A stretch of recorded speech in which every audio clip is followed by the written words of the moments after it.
So it's my pleasure to introduce Guido Tack, who you should know because he's a CI of Optima, and this is an Optima Talk series. But if you don't, he's the leader of the Music Project, as well as one of the authors of G-Code, which is a very interesting and unsurpassed solver in its thing. And he's going to talk to us today about how he can nowadays build a solver by himself in a few weeks, which is pretty amazing during a RAM crisis. So take it away, Guido.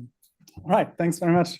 Right, so I've been on sabbatical for the last 6 months. And this was a little fun project that I started at the start, and it had some different kinds of goals. And I hope through the talk, I can reveal some of the goals for the project. Some were more for myself, and some were probably more interesting for all of you. Let me just see. So, clickbaity title, Constraint Solving During a RAM Crisis. I'm not sure why this switched to the next one already. That's not supposed to happen. Let's see what happens afterwards. So, constraint solvers are useful. I hope everyone here kind of agrees with that. Right? So we can use constraint solvers to solve things like scheduling problems, packing, routing, configuration problems, all those sort of things.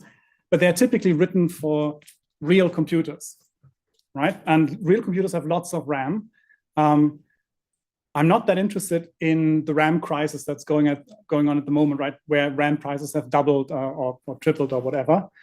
What I'm interested in is in running CP or constraint programming in 300 kilobytes, because I want to use these kinds of devices that you can see here on the slide. And I've got quite a bunch of them here as well, right? So there's these tiny microcontrollers that I want to use. And I want to run a CP solver on a microcontroller. And as I said, this started mostly as a fun project because I just wanted to just start something new during my sabbatical. So why are microcontrollers interesting? Well, they are by far the most abundant computers on the planet, right? There's tens of billions of them being produced every year. And they control absolutely everything from smart light bulbs, where you might have one microcontroller just controlling the light bulb, to maybe hundreds of them in your car. And they're extremely cheap. So you can get them for basically cents for the cheapest ones, or maybe a couple of dollars for the more capable ones. And they're highly integrated. So they have a CPU on the device, they have RAM, some read-only memory, and then they have peripherals. So they have Wi-Fi on board, Bluetooth on board, and serial ports, so you can connect other kinds of devices to the controller that they can then control. And they're extremely fun to play with. So I've been playing with microcontrollers for a few years. For example, this is just a smart light bulb, right? So you can buy them, this is 49 Swedish crowns, not $49, right? So they literally cost just a few dollars to get a smart light bulb that contains an entire computer that connects to your Wi-Fi and then lets you change the light temperature kind of from your phone and things like that. So that's something you can just build, kind of just buy off the shelf. But you can also buy these things and as separate units and then just build fun projects with them. So for example, this is my home alarm system, and I just hooked up a little microcontroller and a bunch of relays to it. Now I can check whether somebody is breaking into my house from halfway around the world, for example. So that was a fun little weekend project. This one here is a little ultrasonic sensor that sits in my garage. So I can actually detect whether my car is in the garage and whether the garage door is open or closed. And it's also connected to the garage door opener, so I can just kind of push the button on my car dashboard and the garage opens or closes. Again, just a little weekend project, and the core of that is one of these microcontrollers.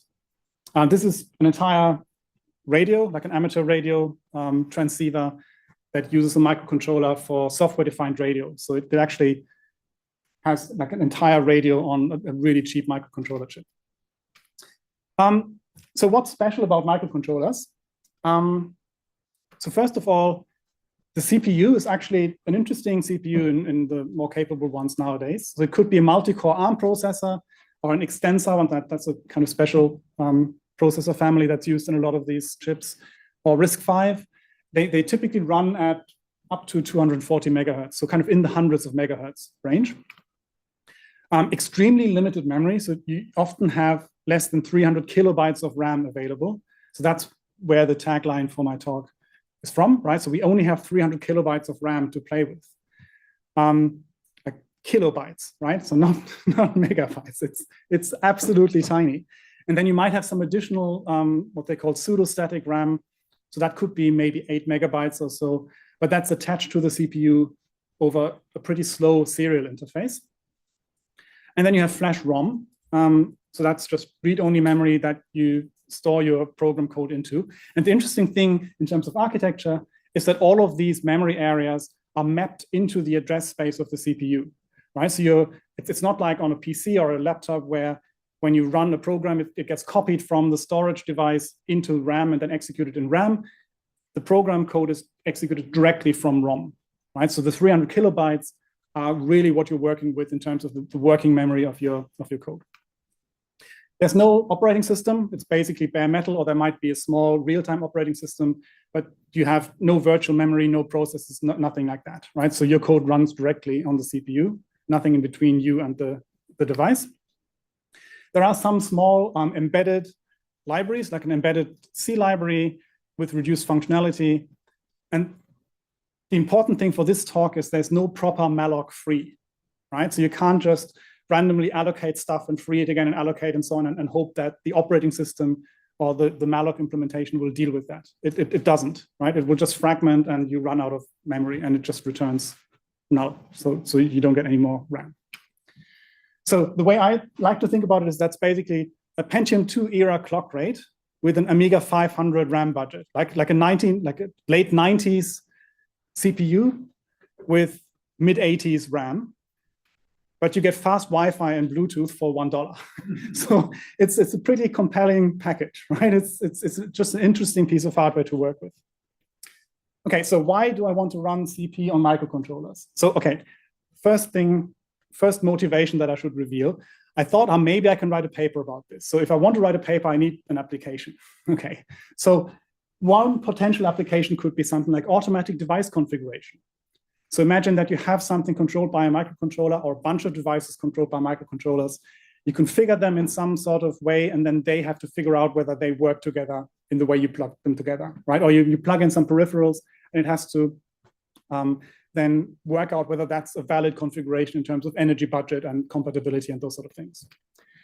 Then maybe something like adaptive device scheduling. So you could have like a smart washing machine, a smart dryer, your home solar and battery system, your dishwasher, your air conditioning, basically all controlled by little microcontrollers that talk to each other and then figure out the best schedule so that you mostly use your own electricity and not import from the grid.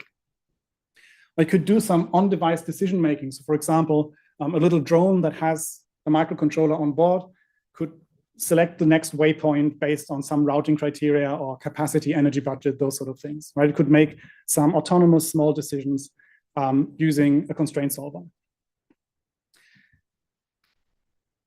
All right, so what I'm going to talk about in this talk is basically how we can potentially get there. So the first bit is going to be how do constraint solvers work? And I'm going to talk a little bit about the architecture of constraint solvers so that you can then understand the second bit is how can we make them work on microcontrollers. And then I have a fun little demo here at the end. Okay, so this is basically CP in maybe roughly 10 minutes or so. So we start with a problem, like some natural language formulation of a problem, right? This one here is place the numbers between 1 and 9 in the empty cells such that there are no repeated numbers in any row, column, or 3x3 block, right? That's Sudoku, natural language specification. We turn that into a model, which is a formulation of the problem in terms of variables, constraints, and maybe an objective. Like in Sudoku, we don't have an objective because it's not an optimization problem. And then the components that we use in a CP solver are propagation or inference, search, and backtracking. And we'll see them on the next few slides. And then some solvers, the best solvers nowadays also use learning, right? When a constraint is violated, it means that we made an incorrect guess earlier on in the search. And so we now learn a reason why this guess was incorrect, and we add it to our list of constraints so that we don't make the same mistake again. Okay, so here is an example. So this is a Sudoku grid. We've got the hints already filled in. And the grid otherwise, well, if you play Sudoku like me, you need basically you can't keep all of this in your head. So you put all the numbers in the little boxes so you can cross them out whenever you rule out one of the numbers, right? So at the moment, all the numbers are still filled in. So at the root of our search tree, what we do is one round of propagation, which means we look at all the constraints individually, and we basically remove all the numbers that are now ruled out by the constraints, right? So for example, in the first row of hints there, we see 6, 8, 4, 1, 7, which means that those numbers can be definitely removed from all of the other cells in that same row, right? Because we know that the numbers can only occur once. So that's inference. And usually you can solve Sudokus purely by inference, right? So that means that after doing this step, this should be a completely solved Sudoku. But in a CP solver, we don't do that because that level of inference would be too expensive. So we look at each individual constraint on its own, right? We look at one row and say, what can we say about this row? Then we look at one column, at one block, and so on, individually, rather than making inferences across different constraints and so on. So this is basically the state after doing all the inference we can do for each individual constraint. And then there's nothing else for us to do, but we have to guess. So we just pick an arbitrary cell that doesn't have a fixed number yet. So let's say that's puzzle 6, that's the 6th one in the first row. And we just guess, let's say that that's a 2. Right? Obviously, we only guess a value that's still available, right? Okay, so after guessing, you can see that some of those cells light up in green again. After guessing, it means that we can do more inference, right? Because we now have more information. The problem has become simpler by guessing a number.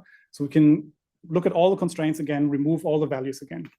And then we do that repeatedly, right? We make guesses. And basically that builds up this search tree that you can see on the left. And at some point here, we actually find a violation in one of the constraints.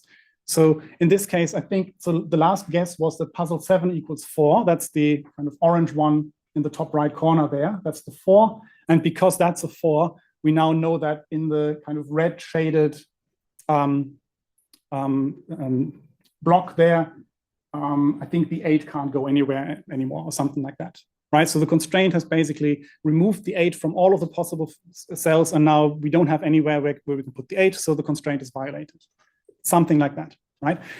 So we've detected that one of the constraints has failed, which means that one of our guesses must have been wrong. So what do? We backtrack. So we undo the last guess. We reset our board to the state before we made that guess, right? We put basically all the values back that we removed. And then we try something else. And in this case, we try, well, let's not put a 4 there, we put an 8 there. And luckily, that is good enough to solve the entire board. Right, so now all the constraints hold. The inference was strong enough to actually give us the result. Okay, that's basic constraint programming in a nutshell. Right, that's what CP solvers do. So if we think about what we need in terms of implementation architecture for that, we need variables. So for each variable, we have to represent what are the values that are still possible for that variable. That's what we call the current domain of the variable, right? Because when we narrow that down during search, we have to keep track of which values are still possible. But we also have to know for each variable which constraints depend on that variable. So for example, for that variable there, there's 3 constraints, right? The same row, the same column, and the same block. And whenever we modify that variable, we have to check those constraints again, because those are the constraints that could now be violated or could give us additional information, right? So that dependency has to be stored somewhere. And for the constraints, of course, we also have to know which variables they have to talk about, right? Because when we run the propagator for the constraint, the algorithm for the constraint, it has to do something about the variables. And then some constraints have parameters, like coefficients in a linear equation, or I don't know, a regular expression for a regular language membership constraint, all kinds of parameters. And then finally, for the search, we have to store some kind of stack of decisions because we're doing depth-first search. So that's a stack-based search strategy. And we have to have some data for state restoration, right? So when we backtrack, we have to somehow restore the previous state. So those are the main ingredients in a solver, right? And I mentioned them because we have to somehow put them onto a microcontroller now. So let's talk about state restoration first. So the most common technique for that is trailing. And trailing just means that we store undo information. So basically, it's like, I don't know, typing a document in a word processor and then just hitting Control Z a bunch of times, which just undoes some of the steps that you did, right? And for that, the word processor has to remember exactly the steps that you made. And we have a similar mechanism here in CP where we just store a list of all the changes that we made, right? And then when we have to undo them, we just basically replay them from the back, which means that we can put values back into the domains that we removed earlier. And it's not just the changes that we made because we made a search decision, it's also all of the changes that the propagators made as inference, right? If a propagator decided this value can't have a 1 anymore, when we backtrack, we have to put the 1 back into that variable. So that's a trail, and the trails can be pretty long. So basically, you just have this long list of all the inferences and decisions that you made, and then when you backtrack, you just start from the bottom and undo all the steps one by one. Right. Another way you can restore state is by copying. So copying basically means making backup copies. When you want to undo, you throw away your current document and just grab the backup copy. Right. So, for example, in this case, we would just put a backup copy at every node in the search tree. Every time before we make a decision, we make a backup copy of the current state. And then when we run into the dead end there in the red failure node at the bottom, we just throw away the failure, go back to the previous backup copy and start from there, and then do the next step. And this can actually be not too bad if a lot of things change from one step to the next. Then you're basically storing roughly the same amount of information you would store in a trail. But it can also be pretty bad. But there's kind of intermediate algorithm where you only store full copies at some of the nodes in the search. So for example, let's say we only store a copy at every 4th node in the search, and the rest of the nodes don't get a copy. All right, but we're still failing at the bottom left red node there. So what do we do now? Well, we backtrack to where we have the copy, and then we redo the steps down to where we want to go. Right, that's copying plus recomputation. And because we know exactly what those steps are, we can just replay them essentially. Right, so instead of remembering how we can go backwards from one node to the previous one, we replay going forwards again. And this isn't as bad as it sounds, because it's not like you have to basically do 3 steps in the search again. You do a single step. Right? In this case, it just means you add 3 constraints. You add puzzle 10 equals 2, puzzle 8 equals 1, and puzzle 7 not equal to 4. You throw all those 3 constraints in and run 1 round of constraint propagation. So it's a little bit more expensive than just doing 1 step, but not much more expensive. And we have to do the final step anyway, right? The puzzle 7 not equals 4 is the new step we had to do anyway. Okay, and this is basically how G-code works. So the constraint solver that I worked on a lot during my PhD. So it's based on this strategy, which is, I think, proof that it's not terrible, right? It kind of works pretty well in practice. Okay, so let's look at G-code solving Sudoku, right? So this is exactly the Sudoku problem that we saw with that kind of search tree. When we solve that with G-code, what we get is about 16.5 megabytes of resident set size. So that's not going to fit, right? If we want to run, like trying this basically meant that I can't just use G-code, which I know very well and so on, and try and port that to a microcontroller, right? That's just not going to work. But resident set size is, I mean, that includes all of the code and libraries and all kinds of stuff, right? So I ran this in an operating system, like in a proper memory profiler. And it still means that G-code, or it showed me that G-code is allocating 567 kilobytes dynamically to solve this little Sudoku problem, right? That's almost double the RAM that I have available on my microcontroller. So yeah, not looking great. Okay, so I couldn't use G-code. So what does that mean? Of course, I decided to just implement a completely new solver from scratch because it sounded like a fun project. So the solver is called Thornbill, and it's a solver that's specifically designed to run on microcontrollers. And a Thornbill is just, there's no deeper meaning behind the word. It's just a fun little Australian native bird, and that's the name of the system. Okay, so what are the design goals for this system? The first one is no dynamic allocation, right? We are not allowed to call malloc in the solver. So all of the memory has to be allocated once upfront before we start the search, right? Because we don't have malloc, essentially. Okay, that's the main thing we have to make sure. Then a constant and predictable memory footprint, right? So we have to know upfront how much memory we need so that we can allocate all of it. I should also say small memory footprint, obviously, because it has to fit in 300 kilobytes. It should be bare metal friendly, so it shouldn't require any external libraries or anything like that. It should be portable across different families of microcontrollers, and it should be able to solve useful problems. I downgraded that a bit. That seems like a bit of a stretch goal, and I would say can solve interesting problems. Okay, so let's start with that. We'll see whether we can solve useful problems. Okay, let's try and solve interesting problems. Okay, so how can we get there? What are some basic design decisions to now implement a solver like that? And some compromises. Well, the first one is kind of the obvious one, right? So you have to use all the tricks for implementing in a very, very memory efficient way. So everything is tightly packed. You use 8 or 16-bit integers instead of 32-bit integers, if that's enough.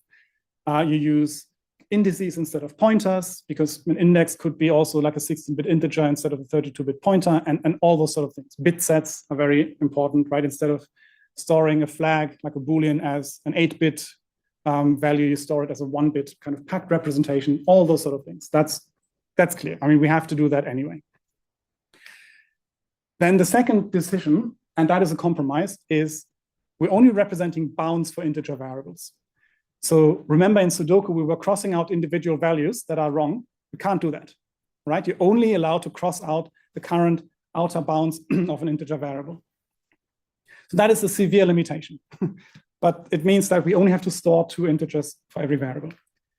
Then no clause learning or lazy clause generation, because that is just far too expensive, right? If you have to learn constraints during the search, how do you do that without dynamic allocation? And so I didn't even think about how that works. Maybe it's possible, but I just ruled it out for this.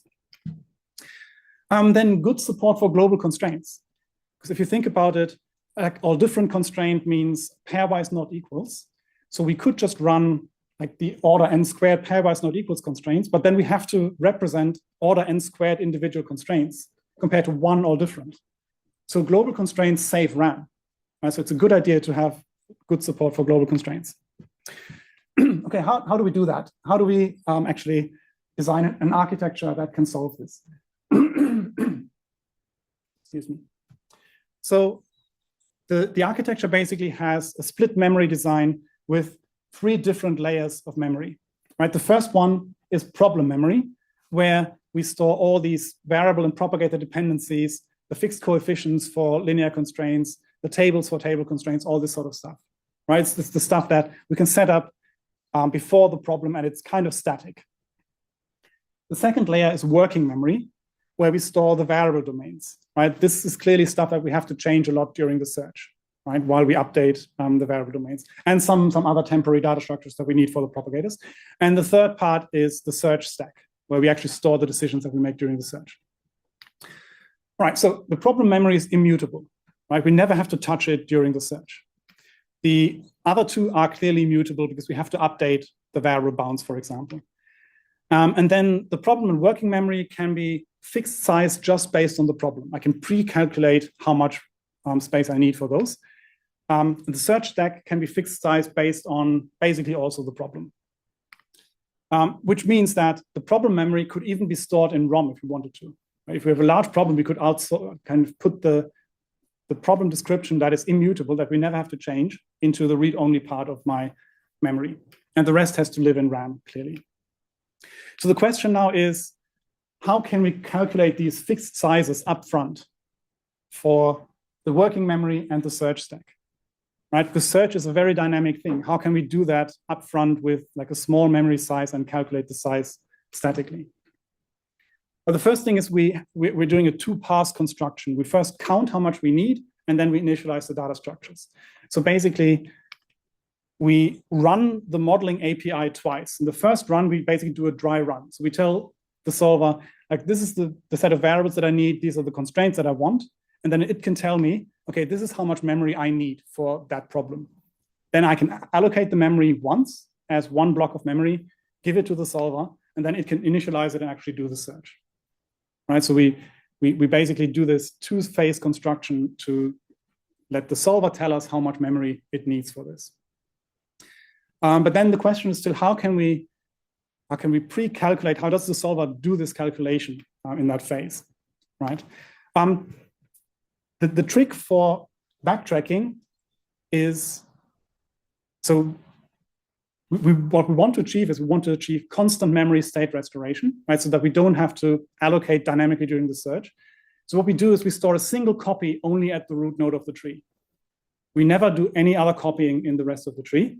And then when we fail, we have to go all the way back to the root and recompute the entire thing. It's full recomputation, right? So that's the trick how you get constant memory, because you just, it means that you calculate the same number of fixed points as other solvers, right? So for every new node, you have to calculate one fixed point.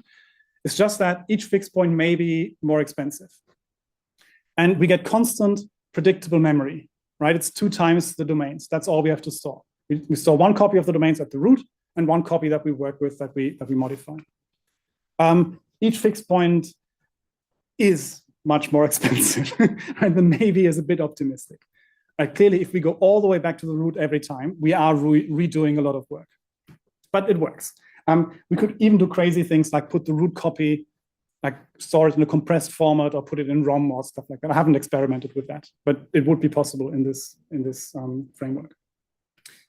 The other part is how to limit the size of the stack. So typically in CP search, we do binary search, where on the left branch, we pick a value and say X is equal to this value. On the right branch, we say X is not equal to this value. Right, and in binary search, we get n times d depth trees in the worst case, right, where n is the number of variables and d is the size of the domain of those variables. Okay, that for each decision, we have to store some stuff, so we could possibly squeeze it into 4 bytes or something like that. So for Sudoku, that would mean 3 kilobytes just for the search stack, right? That's manageable. It's not too bad. But now if you think about a large scheduling problem where the domains may be 10,000 or 100,000 for each variable, but this doesn't scale. Right? We cannot pre-allocate memory that might go like 100 times 10,000 deep, right? Then we're running out of memory immediately. Okay, what's the alternative? The alternative is to do n-ary branching, where instead of doing x equals 5, x not equals 5, we enumerate all the possible values for the variable x. And that way we get a wider but shallower tree. Right now, the depth of the tree is limited by the number of variables, not by the domain size. So that is manageable. That is something we can do. For Sudoku, this is basically a factor 9 reduction in the stack size that we need.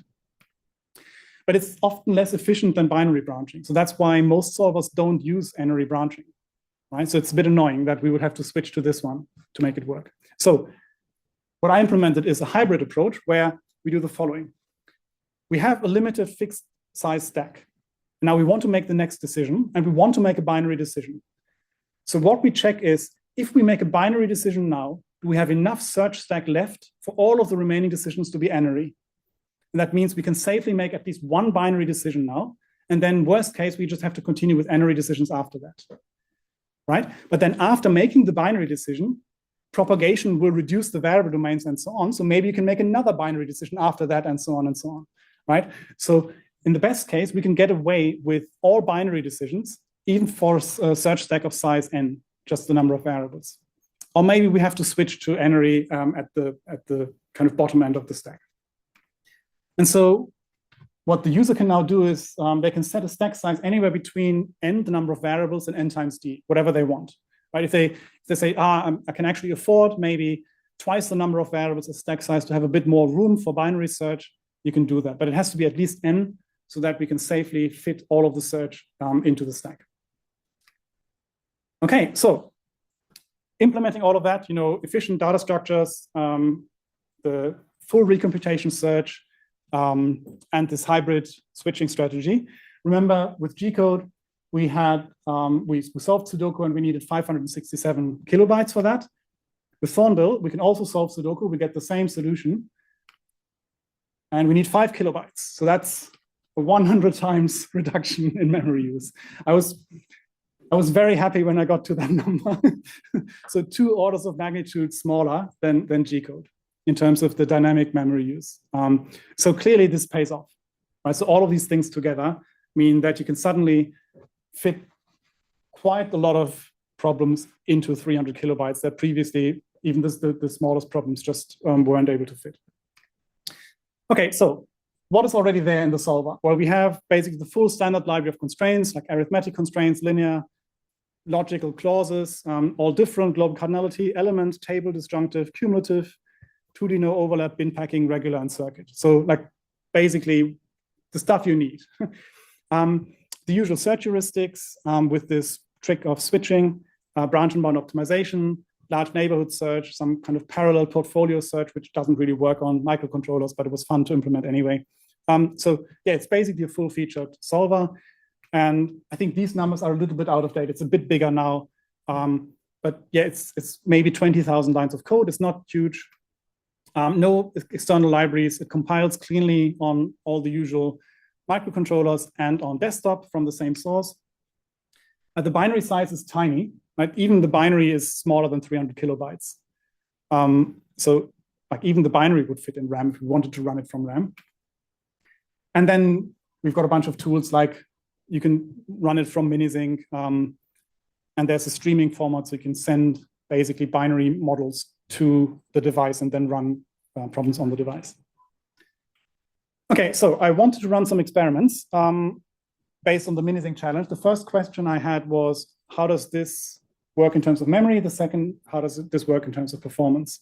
So for the memory question, basically the question is, assuming that I have a microcontroller with 300 kilobytes of RAM and 8 megabytes of this slow serial port RAM, how many of the Minisync challenge instances would fit, right? Okay, almost 50% can fit in 300 kilobytes. I was really surprised, right? 50% of the 600 instances that I tried from the last 6 years fit in 300 kilobytes. Then another 124 fit if I put the problem, like the immutable part, in the slower RAM, and another 82 fit if I put working and problem in the slower RAM. So overall, and then yeah, about 100 instances don't fit, they're too large. But overall, over 80% of instances could actually be run on these devices. Whether you can solve anything on the device is a different question, but it fits, right? Okay, so that was at least encouraging, right? That like even realistic size problems can actually fit. Okay, so performance. So for performance, what I did was I compared to G-code because that's the most kind of similar solver in terms of architecture and so on. And I ran both of them on, not on an ESP32 microcontroller, obviously, but on just a normal desktop PC.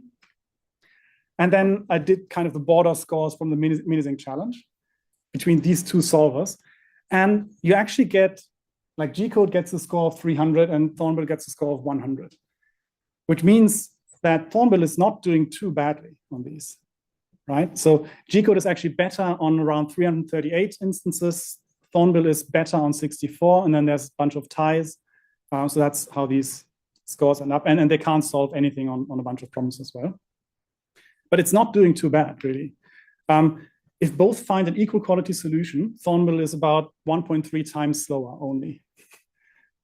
Right? But it's a big if, right? It just means, okay, if Thornbill is good at this problem, it's pretty good at this problem. But that's 148 instances. On average, it's about 2.4 times slower, which is not too bad.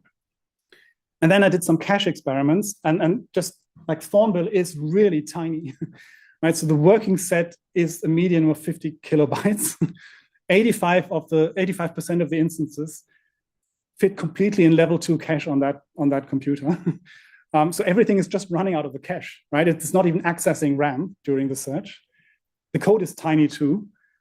So if you run G-code on the same thing, Thornbill gets much higher instruction per cycle counts because it's not waiting on RAM, right? It's just running from cache. It has orders of magnitude fewer cache misses because everything is in cache. And basically just scales. Like if you run 16 in parallel, that's fine, right? Because they're not accessing RAM. Whereas if you run 16 G-code instances in parallel, you lose 40% of performance because they all are in contention for the level 3 cache and maybe the RAM as well. Anyway, so that's maybe a bit too technical, but I found this really, really interesting to look at. Okay, demo time. So what I have is I've got a bunch of microcontrollers here. I can show this one in the camera. So this is like a little ESP32 with a built-in touch display and it costs like $15 or something like that. They're just crazy cheap. I will just have to quickly stop sharing and change a bit. I'm not sure where my mouse cursor went. Can't see it, so I can't stop sharing. It's a bit annoying.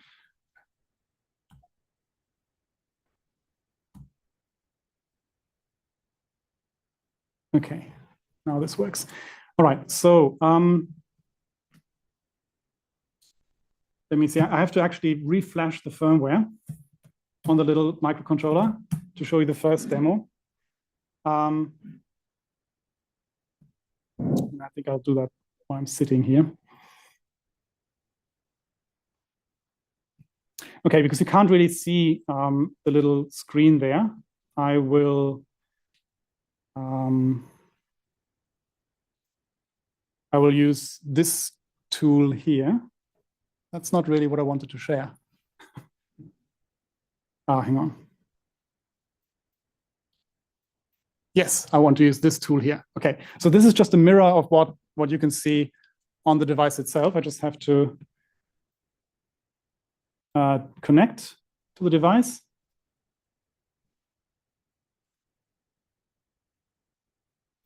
Okay. So you can see a little Sudoku solver here, right? And this is exactly what's running on my device here. And I can just like tap in the bottom left, I can just click solve if I want to, and it solves the problem, right? That's not very surprising. I can clear the thing. I can tap in the bottom left corner and put a 2 there, try and solve, and it says no solution. You know, if I change that to a 3, it actually solves, and so on. So yeah, I mean, not very surprising, but it's completely running on device. Little Sudoku solver, basically just running exactly the model that we saw before. And it's very quick, right? It solves in milliseconds, and it's perfectly usable on the device. Let me disconnect and actually run the more interesting demo. For that, I have to reflash the device to a different firmware. And for that one, I'm going to use, I can also just maybe show them in the camera here. Like I've got a bunch of microcontrollers here that I'm all going to use for the next demo. So let me connect to the device again.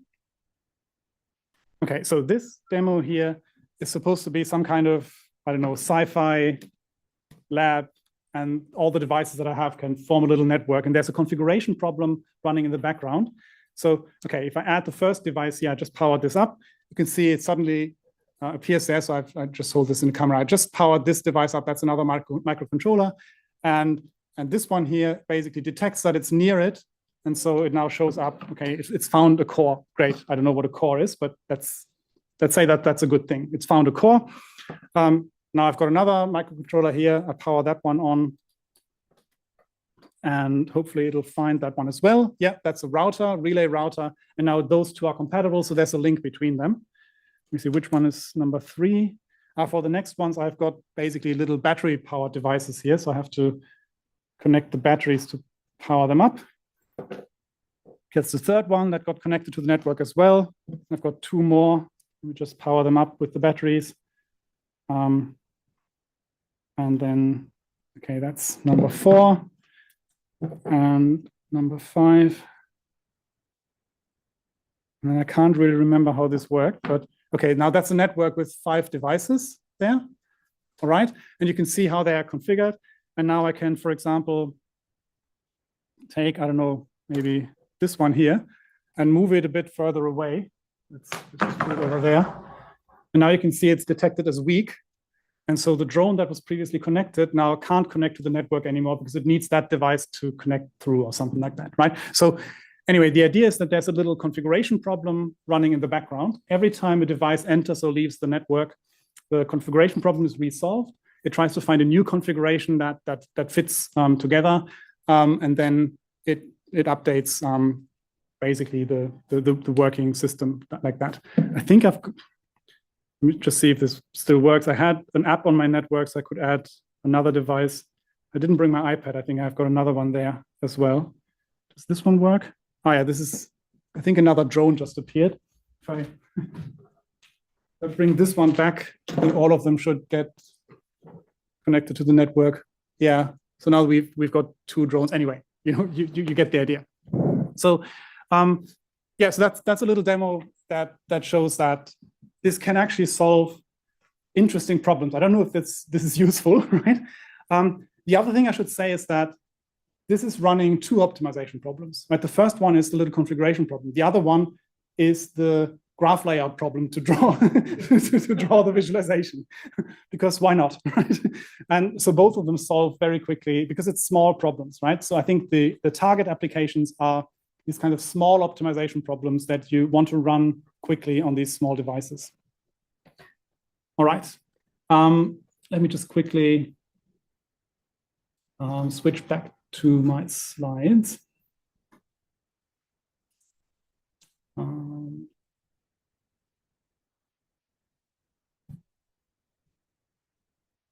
Okay.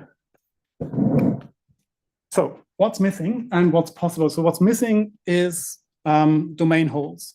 So if you look at a more careful analysis of the runtime comparison with G-code, where it loses is in problems where you need holes in the domains.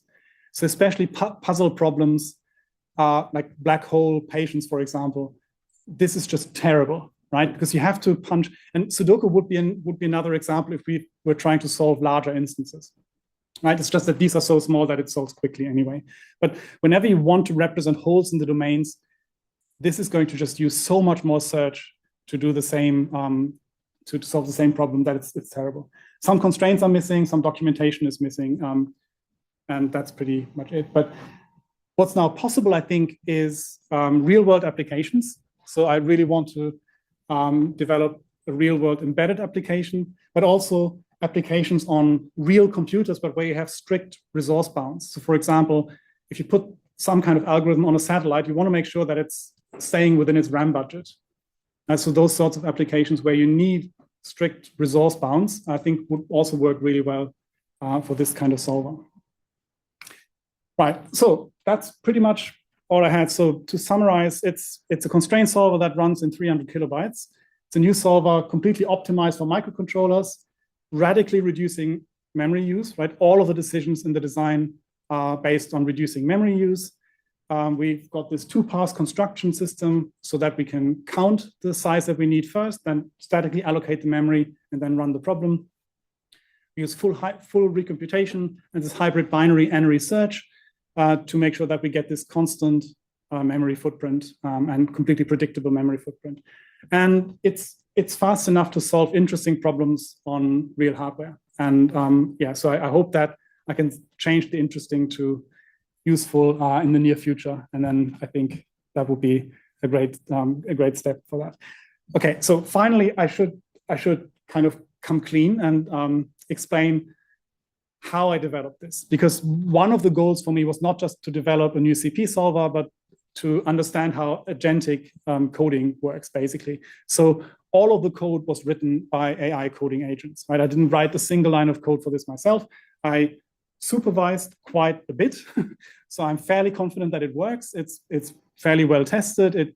As I said, it can run the entire mini-sync challenge and so on. But it was a very interesting experience to figure out, like, if you give it like an interesting direction and very clear instructions what you want to achieve and how to achieve them, and then you stay in the loop and correct it when it goes off and does crazy stuff, then you can actually develop like a full solver that's working and stable and so on in just a few months, which is very different from just a year ago or so. So that was an interesting experience.